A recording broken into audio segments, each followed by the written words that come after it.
Hi, have you ever wondered why delivery and repair people talk to you the way that they do?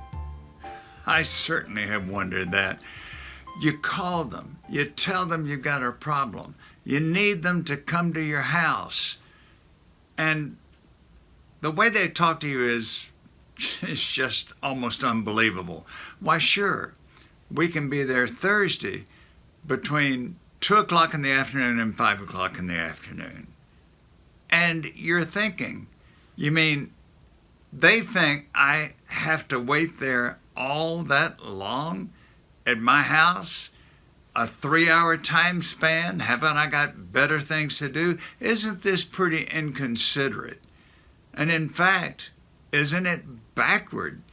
Shouldn't they, if you're going to be practicing good customer service, shouldn't they be asking me what's a good day and what's a good time for us to make this delivery or be there for the repair?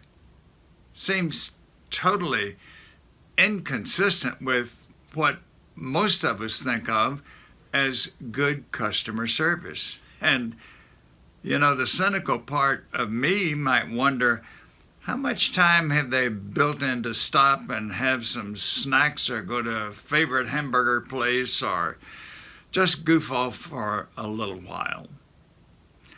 For many years, that was my thinking about the way that repair and delivery people talk to us.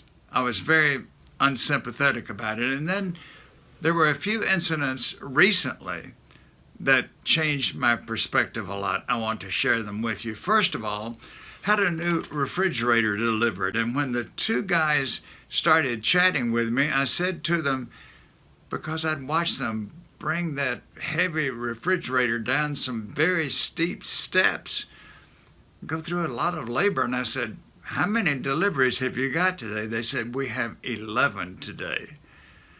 Now, all of a sudden, I'm getting a different picture. If they've got 11, how could they possibly say, I'm going to be here between 3 and 3:30? No, it's just not very possible they could do that. And in addition, even if they had even if they had fewer to deliver, they could still run into complications with the deliveries that would, again, make it impossible to pinpoint a specific time. And then I jotted down this too.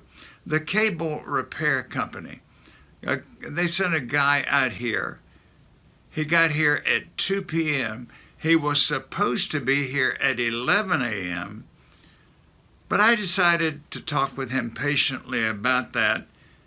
And he said, you are my 7th contact of the day. You're the 7th place I've come to for repairs. Wow. And then there was the plumber a few days later who got here at noon. And I questioned the plumber, and at noon I was his 4th customer, and of course there were many more to go.